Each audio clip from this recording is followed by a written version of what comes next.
안녕하세요. 반갑습니다. 예. 마리이들. 오늘의 주인공 자기소개 부탁드리겠습니다.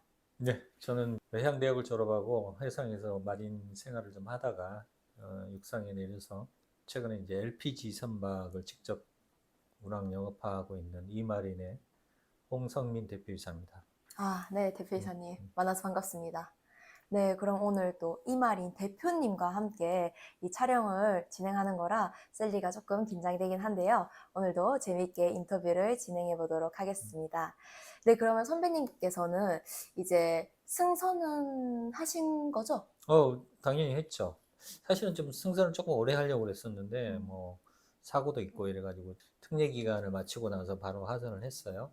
네. 그리고 하선하고 나서 내가 무언가를 준비해야 되겠다 그런 정보가 없다 보니까 네. 그냥 마구잡이로 내렸어요. 음, 내려가지고 그때 당시는 만나뵌 선배님들이 해운 대리점업에 음, 소개를 해줬고 그쪽에 들어가서 한 달 반? 네. 근데 내 적성이 너무 안 맞은 거예요. 네, 그러니까 뭐 거기 대리점이 지금도 그렇지만 이 정해진 시간이 없어요. 근무 네, 시간이. 배가 맞아요. 출항하는 시간에 나가서 계속 입출항 수속을 해야 되고 또 육상에 와서도 대리점이라는 업이 그렇게 네. 내 적성에 맞지 않아서 이제 바다를 좀 등져야 되겠다. 아, 그래서 이제 서울로 올라옵니다. 네. 공무원 시험 준비를 했죠. 음, 근데 공무원 시험 준비를 내가 가고자 했던 데는 검찰 7급이었는데 시험을 보고 나서 포기했어요. 네. 아, 나에게는 좀 힘들겠다. 그래서 다른 쪽도 해볼 수 있었는데 다른 쪽은 크게 관심이 없어가지고 그러면 그냥 일반 회사에 취업을 하자. 그러니까 시행착오를 사실 굉장히 많이 경험한 거죠. 네. 이것도 아니고 저것도 아니고. 그래서 뭐 내가 특별히 뭐를 해야 되겠다고 처음부터 그 염두에 뒀다면 승선하면서도 준비를 하고 했을 건데 그래서 그때 당시는 아마 그 모집 공고가 되게 많이 났어요. 그래서 흥국생명에서 관리직을 뽑는다고 그래가지고 응시를 했는데 네. 면접을 보고 나서 합격해서 들어갔더니 보험 영업을 시켜요. 아, 그래서 이제 돌아다니면서 이렇게 그 하는데 서울에는 내가 아는 사람이 하나도 없었어요. 음, 그러니까 너무 막막하고 그래서 또 그것도 한 1, 2주 하다가 네. 또 포기합니다. 내 성격이 안 맞았어. 네. 그리고 또 있는데 이제는 시사 영어사 영어에 대해서는 내가 굉장히 관심도 있고 또 음, 많이 공부도 하고 우리가 배 타면서도 많이 했기 때문에 자신이 좀 있었죠. 그래서 관심이 많았던 부분이기도 하고 학교 다니면서도 시사 영어사라는 책을 실제로 받고 그래서 거기에 이제 응시를 해서 또 면접을 영어로 보는데 또 합격이 됐네요. 네. 그래서 들어갔더니 또 영업을 시켜요. 아, 그러니까 영어 그 테이프 있죠? 네네. 그거를 팔라고 이렇게 음, 해서 또 다닙니다. 근데 거기는 그나마 내가 이제 좋아했던 곳이라 네. 그 다음에 이제 간혹 그 토익이죠? 토익 그 감독을 한 번씩 가기도 하고 해서 음, 역시나 영업에는 그때 당시에 이 숙기도 없고 네. 어, 또 아는 사람도 없고 음, 대기업에 당시만 해도 대기업도 이 그 건물에 진입하는 거를 많이 못하게 했어요. 들어갈 수는 통제를, 있었는데 아, 근데 비교적 그때는 들어갔죠. 지금은 완전히 통제를 하는데 네. 그때는 들어가서 보험 판매 아줌마들처럼 들어가서 과장님 뭐 이렇게 해서 사전에 이제 정보를 쭉 뽑아주면 음, 전화를 해서 약속을 하고 가죠. 음, 근데 우리가 생각했던 것처럼 대기업 그 과장님들이 고민이 되게 많더라고요. 우리는 굉장히 자부심을 느끼고 행복하게 할 것 같은데 네. 당시 영어 점수, 토익 점수가 뭐 500점, 6점, 600점이 안 되면 네. 진급을 안 시켰어요. 그러니까 이 아, 사람들도 되게 거기에 대한 스트레스가 크더라고. 음, 그리고 영어가 안 되는 사람들은 되게 이제 사표를 쓰는 경우도 있고. 네. 그러니까 테이프를 잘 파는 사람도 의외로 많이 팔았어요. 근데 음, 나는 이게 안 되더라고. 네네. 그래서 또 거기를 또 그만두죠. 많은 일을 하셨네요. 어. 네. 그래서 사실은 시행착오를 많이 경험을 했어요. 그래서 음, 처음부터 해운계를 계속 걸었다면 네. 비교적 짧은 기간이긴 하지만 어쨌든 이제 그러던 차에 이제 부산에서 연락이 왔죠. 네. 내가 근무했던 매닝 회사에서 내려와서 좀 근무를 했으면 좋겠다. 음, 그 바람에 다시 또 서울을 정리하고 네. 부산으로 내려갑니다. 네. 부산에 가서 이제 그 선원 관리 음, 업무부터 사실 시작하는데 그 첫 맡은 업무가 선원들이 다치거나 이게 상해를 입어서 오거나 또는 네. 뭐 사망하거나 음. 이런 경우에 그 P&I 보험 커버하는 거 있죠. 네네. 그거를 제가 담당을 했는데 선원들이 보통 그때 당시 한 1000명 정도를 관리하는 회사인데 음. 매번 이렇게 보면은 환자들이 한 30여 명? 아. 그러니까 병원에 가가지고 병원에 입원해 있으니까 병원에 음. 가서 이제 잘 관리 좀 해주십시오. 네. 법무과에가 들려서 그다음에 이제 그 상황을 영어로 레포트로 정리해서 네. 이제 P&I 쪽에 보내는 작업. 그게 내 첫 업무였죠. 아. 그리고 또 그것도 얼마 지나지 않아서 또 이제 스카우트 J 반, 자이반, 타이반은 또 다른 회사에 가가지고 또 잠깐 그 선원 업무를 진행하다가 그것도 그렇게 썩 마음에 들지 않아서 네. 또 자이반, 타이반 진급하라고 해서 29살인가 과장 타이틀을 달고 아. 동진상원이라는 데 가서 네네. 그때 했던 게 ISM 코드 품질 경영과 안전 경영 네네. 시스템을 수립하는 거였어요. 그래서 그때는 정말 열심히 공부를 했죠.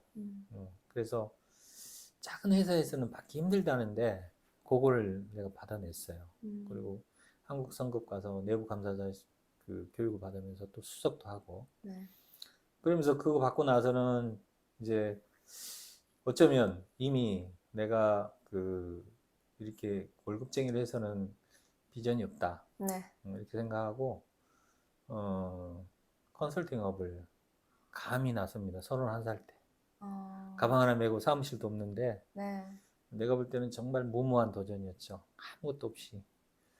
그래서 사무실도 없으니까 기존에 있는 업체에 가서 지금 빈자리를 좀 제가 좀 써도 되겠습니까 해가지고 거기서 시작했어요. 그래서 한 3년 정도 컨설팅 하다가 네.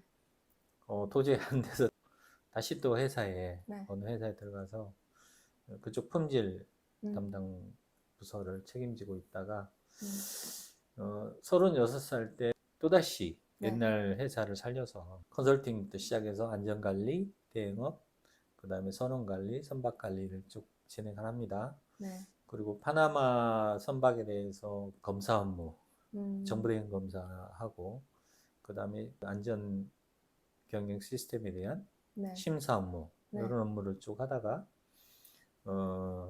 이제 2006년인가요? 그때 이 동업자와 배를 사가지고 선주가 되면서 정식적으로 지금의 업무를 그때부터 시작된 거죠. 아, 참, 선박 대리점부터 시작을 하셔서 영어 테이프도 팔고 보험도 팔고 정말 다양한 업무를 하시다가 지금의 자리까지 오셨네요. 네. 그러니까 이제 그 중간에 시행착오가 좀 없었다면 네네. 조금 더 빨리 왔을 거고 또 음. 그 선박 업무에 대해서도 좀 가이드가 있었다면 네. 제가 해운업을 하는데 많은 도움이 됐을 것 같다는 생각에 제가 선주가 되고 나서는 후배나 아니면 학교에 가서 후배들한테는 나와 같은 시행착오를 좀 겪지 않도록 멘토 역할을. 네, 멘토 역할을 가서 많이 했죠. 그래서 설명도 네. 많이 해주고 방향 제시를 좀 많이 했죠. 네, 그러면 제가 여기서 또 하나 궁금한 게 있는데, 선주라고 하면 정말 나와는 상관이 없는 저 멀리에 누군가가 하고 있는 그런 업무인 것 같은데, 선주가 되기 위해서는 좀 어떻게 하면 선주가 될 수 있나요? 나도 처음부터 선주가 될 거라는 생각은 안 했어요. 뭐 네. 처음에 우리가 보통 아파트를 하나 사는 것도 그렇게 굉장히 힘들었는데 네. 선박을 산다는 것은 되게 생각에 네. 선박의 가격은 아파트보다는 한 10배, 100배 비쌀 거라는 착각. 착각. 착각을 하죠. 아, 네. 그러니까 아예 이제 그 선주가 될까라는 생각은 대개의 사는 우리 특히 해기사들이 그 배를 타긴 하지만 네. 문제가 뭐냐면 너무 큰 배를 타는 거예요.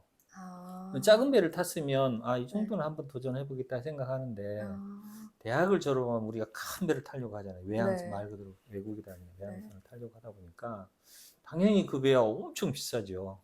어. 그러니까 생각을 잘 안 하는데 이상하게도 저는 선주를 하겠다는 생각을 어쨌든 그 컨설팅업을 하는 과정에 그 부산에 가면 민주공원이라고 보수산 정상에 가면 민주공원이 있어요. 네.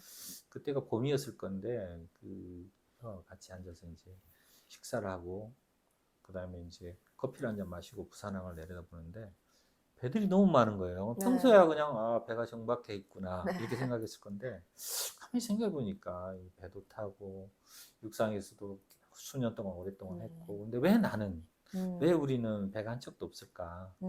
그때 이제 선주가 되겠다는 생각을 한 거예요. 우리가 한번 선주의 꿈을 한번 키워보자. 키워보자. 그게 2003년이었는데 그러고 나서 3년 후에 선주가 돼 있었어요. 근데 이제 많은 사람들이 나의 형편을 알았기 때문에 배를 사고 나서 이제 만나보면 질문이 어떻게 배를 샀어요? 어떻게 배를 샀어요? 저는 이제 좀 말해줄까? 네. 배는 돈 주고 사. 네. 네. 근데 이제 되게 회양인들은 선주가 되겠다는 생각을 안 해요. 네, 안 하죠. 그러니까 너무 거대하다고 생각해서 네. 미리서부터 포기라기보다 미리서 생각을 못 하는 거죠. 네.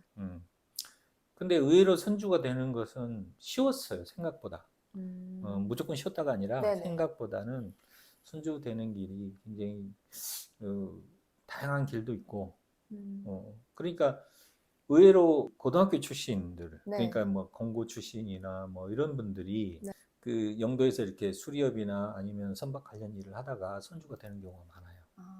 왜냐면 작은 배들을, 네. 그러니까 뭐 보통 한 500톤에서 1000톤, 그 다음에 중고선들, 그때 시세로 뭐 5억짜리도 있었어요. 그때 5억이라도 그러니까 아파트 10배는 맞는 거죠. 중고 선박이, 작은 선박이. 그런데 그런 생각을 하기 위해서 되게 힘들었죠. 그때는 지금처럼 뭐 이렇게 아파트 담보대출로 해서 뭐 8, 90%까지 막 대출해주고 하던 시절은 아니고 네. 아파트 내가 살 때 50%가 맥스였어요. 50% 내가 돼야 되는. 그러니까 은행에서 대출이나 이런 문제들이 항상 그렇게 수월하지가 않았죠. 지금처럼. 집을 살 때 우리가 돈을 다 주고 사는 게 아니고 빚을 내서 사지만 내 명의로 등록이 되는구나. 그러면서 이제 선박도 마찬가지다. 그걸 안 거죠. 그래서 은행은 절대로 은행치고는 밖으로 나와서 영업하지는 않습니다. 앉아서 오시는 고객들한테 설명만 해주는 거지 밖에 나와서 집 사십시오라고 하지 않는다는 거죠. 밖에 나와서 배를 사십시오 하지 않습니다. 배를 살 때도 마찬가지예요. 누가 해양대 나왔는지, 누가 배를 사고 싶은지 어떻게 알겠어요? 와서 배를 사겠다고 상담하는 사람한테 배 사는 방법을 알려줍니다. 그러니까 우리는 아예 우리 이 동문들이나 저도 마찬가지로 배를 살 생각도 못했고 아예 안 된다고 생각했기 때문에 선주라는 생각을 못 해본 거죠. 배를 사고 난 뒤에 이제 그분들의 얘기가 그 얘기예요. 너도 돈이 없고 나도 돈이 없는데 너는 어떻게 배를 샀냐 그 뜻입니다. 너 어떻게 배를 샀지 하는 거는. 그러니까 설명을 하자면 너무 기니까 내가 그냥 돈 주고 샀다고 하는데 배를 사려고 뭔가 적어도 은행에 가서 그러면 그 사람이 뭐 화물이 있습니까? 아니면 뭐 화물 계약 운송 계약이 있습니까? 아니면 뭐 돈이 얼마 있습니까? 아니면 담보 제공할 고향 땅이 얼마 있습니까? 물어볼 거 아니에요. 그죠. 그러면 얼마치 배를 예를 들면 얼마 가격의 배를 살려면 적어도 당신이 이 정도 조건을 가져와야 됩니다라는 설명을 해줬을 건데 우리는 그런 설명을 전혀 듣지를 못한 거죠. 그러니까 사람들이 다 거기에 대해서 미리 포기하고 그냥 근무만 했던 거죠. 그게 좀 아쉬워요. 제가 생각해 보면. 참 그런 부분은 그런 것 같아요. 제가 안 가본 길, 저도 이제 유튜브 생활을 하면서 유튜버로 활동하면서 유튜브 어떻게 하는 거냐? 사실 제가 휴대폰으로 촬영하고 이렇게 편집을 하는 거를 말씀을 드리면 그렇게 쉬워? 네. 약간 이런 맥락이랑 일맥상통하는 것 같아요. 그러니까 이제 네. 우리가 생각하는 건 뭐냐면 사람들이 생각하는 건 뭐냐면 네. 공영방송을 생각하는 거예요. 엄청난 그 조직과 장비와 인적 구성이 있어야 가능한 건데 어떻게 그게 1인 미디어 시대가 가능하냐를 전혀 이해를 못하는 거죠. 회계사의 장단점이라면 이미 회계사들이 다 알겠죠. 그러나 이제 이미 느끼지 못한 사람을 위해서 굳이 얘기하면 고등학교, 중고등학생들이 한테 그 도선사에 대한 그 음, 선망의 대상이 됐어요, 그죠, 도선사가. 그죠. 그래서 굉장히 도선사를 하겠다고 난리였는데 막상 도선사가 되려고 하다 보니까 선장을 3년 해야 되고 하는 네. 거를 알고 난 뒤에 그럼 선장은 또 어떻게 해야 되지? 그 하다 보니까 결국은 아, 해양계열의 고등학교, 대학을 졸업하고 사망수업도 타고 그렇게 하자면 한 20년 정도는 고생해야 음, 되는 걸 알고 나서 네. 갑자기 사라졌어요.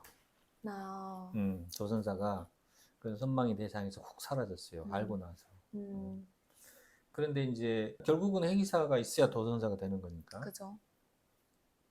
근데 내가 이제 해기사가 되고 보니까 사실 우리 전통적으로 옛날부터 바다에서 일하는 거를 그렇게 썩 좋은 직업으로 생각지 않았죠. 네. 그런데 지금 생각해 보면 남들이 그렇게 꺼려하는 직업이 오히려 지금은 우리가 선택하기 훨씬 더 좋은 거였고, 음, 내가 고대 AMP 가서 이렇게 여러 그 멤버들하고 같이 얘기하는 자리에서 보면 뭐 해양대학은 나밖에 없었어요, 멤버들 중에. 네. 그렇게 훌륭한 뭐 열심히 공부하고 이렇게 열심히 살았던 사람들이 만약에 해양대학을 왔다면 나는 아마 해양대학을 진출하지 못했을 거다. 음, 오히려 그 사람들이 그런 쪽으로 갔기 때문에 네. 내가 갔지 않겠냐. 음, 그리고 열심히 살아서 어느 위치에 가니까 결국은 같은 자리에서 만날 수 있었지 않았겠냐.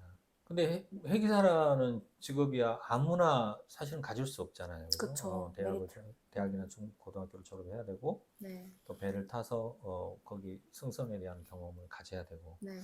그러면서 육상이 나오면 사실 우리가 회계사라는 그 직업을 가진 사람들이 육상에서도 굉장히 많은 분야가 있어요. 근데 네. 우리가 그걸 살리지를 못했어요. 대개의 어, 경우, 특히 이제 화물 영업 같은 경우는 전통적으로 스카이 출신들이 많았어요. 아, 하물 영어. 오히려 회계사들은 그냥 그 선박 관리 부분에 음, 국한돼 있었는데 와서 보니까 맞아. 물류라는 부분을 우리가 사실은 우리 전문직이었어요. 그러니까 음, 특히나 이제 그 선박의 운항 영업도 그렇지만 네네. 정말로 우리가 나아갈 수 있는 부분이 사실 포워딩이었어요. 물류. 음, 네. 물류업체에 우리 회계사들이 굉장히 딱 적격인데도 불구하고 네. 진출을 많이 못했던 거죠. 음, 가서 보니까 지금도 마찬가지지만 전혀 그쪽 물류 전공이 아닌 사람들이 지금 와서 많이 해요. 네.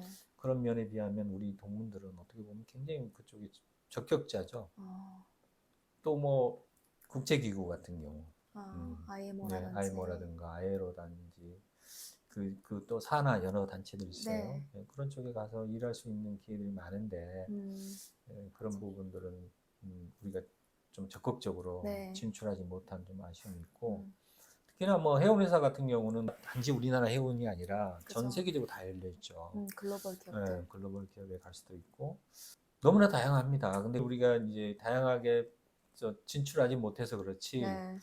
제가 볼 때는 못 갈 데가 없어요. 특히나 맞습니다. 이제 해양대학에 좀 특성 교육을 받은 네네. 사람들이라서 얼마든지 잘 이겨낼 거라고 생각합니다. 그래서 해기사라는 것은 매력을 찾으려면 네. 얼마든지 있다. 어, 음, 네, 많이들 방금 선배님께서 음. 우리 회계사들의 매력들을 이제 쭉 나열해 주셨는데 참 알면 알수록 이 회계사의 매력이 무궁무진한 것 같다는 생각이 드네요.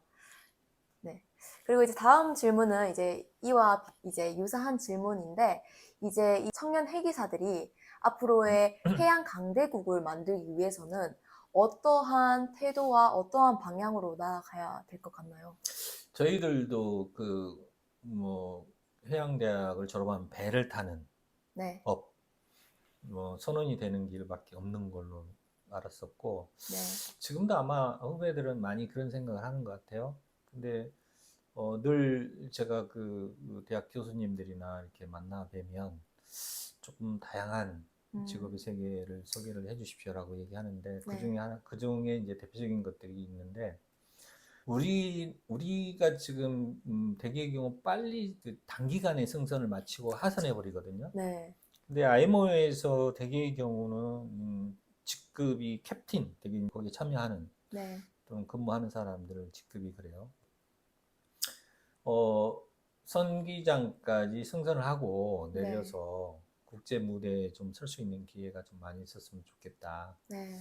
두 번째가 지금 말매에 가면 이제 세계사대학이 있나요? 네. 우리나라에 특히 이제 그 선원들 세계를 보면 음. 전 세계 선원들의 어떤 분포도를 보면 정확한 뭐 수치는 모르겠으나 아시아 지역의 선원들이 아마 대거 50% 이상은 차지할 거라는 게 제 생각이에요. 그러면 우리가 세계사대학은 거기 있더라도 네. 아시아 해양대학을 설립하는 것도 나는 필요하다. 왜 굳이 그쪽에 가서 공부를 해야 되냐? 그럼 아시아 해양대학을 한국에 설립하면 얼마나 좋겠냐? 네. 두 번째가 우리가 그 발틱 해운 거래소처럼 세계적인 해운 거래소가 없어요. 네. 그럼 우리나라에 역시나 마찬가지로 아시아의 포션이 많으니까 네. 이쪽에도 해운 거래소를 하나 만들면 되지 않냐?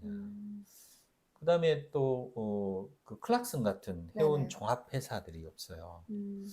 그러면 우리 한국에도 충분히 그렇게 가능한데 이제 그런 업을 하려면 특히 IMO의 사무총장이 우리 지금 한국 분이시잖아요. 아마도 우리 시대에 IMO 사무총장을 한국 분이 한다는 걸 알았다면 네. 그 꿈을 나는 가졌을지도 몰라요. 아. 근데 우리는 그렇게 한다는 생각을 전혀 못했거든. 그러니까 이제 뭐 이 꿈이 그렇게 한정돼 있었죠. 근데 네. 지금 요즘 젊은 사람들은 조금은 그렇게 꿈을 좀 크게 갖고 네. 향후에 그런 역할을 할 수 있는 외국어, 그다음에 해운에 대한 전문 식견 네. 이걸 갖추고 나면 그런 일들을 충분히 할 수 있다고 보거든요. 음. 그래서 단기간의 승선, 나도 뭐 어쩔 수 없이 단기간에 승선을 했는데 네. 이왕이면 조금 뭐 선기장까지를 탈 수 있었으면 좋겠고, 그 다음에 그렇게 국제적인 네. 감각을 가지고 유학을 가면 좋죠. 아무래도 그 영어에 있어서 우리가 조금 한계가 있으니까. 네. 그렇게 하고 나면 국제적인 무대에서 우리가 훨씬 더 많은 활동을 할 수 있는 기회가 있지 않겠냐. 네. 그게 우리 젊은 친구들이 꿈을 좀 크게 가졌으면 좋겠다. 네. 그 사실 이제 제 유튜브 슬로건이 바다로 세계로 미래로라는 그 슬로건을 이제 제 유튜브 채널 슬로건으로 가져가고 있는데, 저희가 바다로는 나아가지만 아직 세계로 많이 진출을 못한 부분이 있는 것 같아서 또 셀리 채널이 앞으로도 이제 세계적으로 성장할 수 있도록 셀리도 한번 먼데한 꿈을 가지고 달려가 보도록 하겠습니다. 네, 오늘 이렇게 저희가 이제 인터뷰를 진행을 했는데요. 대표님과 진행을 하다 보니 조금 셀리가 긴장이 안 되지가 않네요, 여러분. 그래도 오늘 또 선배님께서 아주 좋은 얘기, 좋은 말씀, 또 경험들도 나눠주셔서 정말 알찬 시간이었던 것 같습니다. 그러면 이제 저희가 엔딩은 바다로, 세계로, 미래로!